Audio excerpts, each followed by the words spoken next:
Salam kebangsaan Indonesia, saudara-saudariku terkasih, sahabat yang budiman. Kalau kita berkeliling Nusantara, menjelajahi setiap desa dan kota yang ada di tanah air, kita hampir pasti menjumpai Taman Makam Pahlawan. Ini mungkin bisa dijadikan semacam penilaian bahwa bangsa kita adalah bangsa pejuang. Maka di mana-mana ada orang yang pahlawan, artinya yang rela berkorban bagi negerinya. Namun, kadang saya juga bingung kenapa bangsa yang demikian banyak mempunyai pahlawan dan orang-orangnya juga, generasi mudanya juga pandai-pandai, kemajuannya memang ada kemajuan, tapi tidak sepesat negara-negara lain yang mungkin derajat kepahlawanannya, jiwa kejuangannya, atau kepandaiannya kalah atau di bawah kita. Mengapa itu terjadi? Tentu banyak hal. Ada yang mengatakan bahwa bangsa kita ini suka menempuh jalan yang pendek, yang tidak ingin berjuang dalam tempo yang panjang.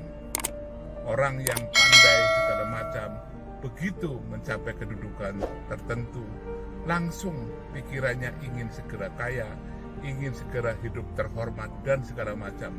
Dan kemudian yang diambil adalah jalan pintas korupsi.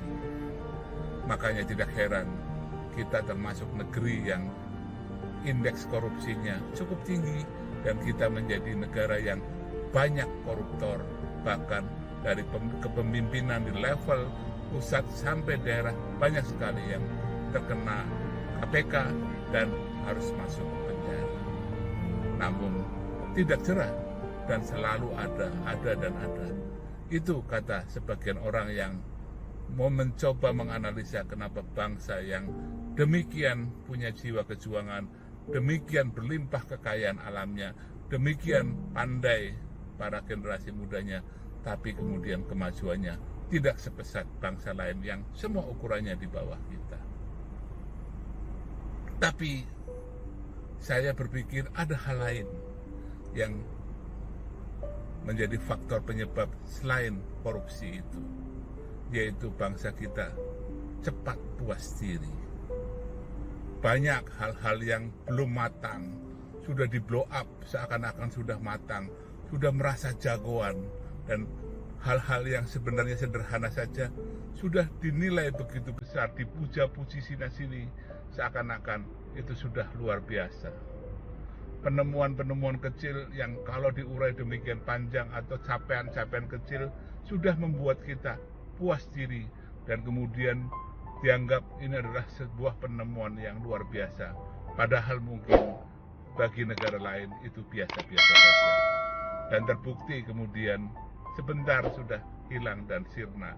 Banyak catatannya dan kita pun terlupa untuk melihat betapa banyak catatan-catatan kita tidak mempunyai konsistensi atau cepat puas diri ini. Kalau kita belum apa-apa sudah puas diri, apalagi sampai mengambil jalan pendek untuk mencapai kesuksesan, terutama di dalam hal materi, rasanya bangsa ini akan sulit maju. Dan 100 tahun nanti kemerdekaan kita bisa tidak tercapai apa yang kita harapkan. Namun tentu kita harus menyadari ini, karena kita harus juga mampu mencapainya, bukan demi siapa-siapa, tapi demi masa depan generasi muda kita ke depan. Dan sebagai generasi yang lebih awal, tentu kita punya tanggung jawab dan kewajiban agar kita bisa menyiapkan Indonesia yang menjadi harapan bagi semua orang, terutama bagi generasi muda.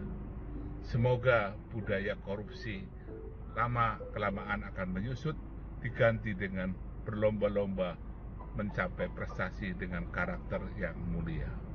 Mudah-mudahan rasa cepat puas diri kembali juga menurun, sirna, dan akhirnya kita menjadi bangsa yang tidak pernah puas atas capaian yang dicapai, bukan karena serakah, tapi karena kita sadar bahwa apa yang kita bisa hasilkan belumlah sepadan atau seperti yang kita harapkan, dan untuk itu kita harus terus berjuang dengan cara yang baik dan benar. Selamat merenungkan dan salam sehat untuk kita semua. Terima kasih.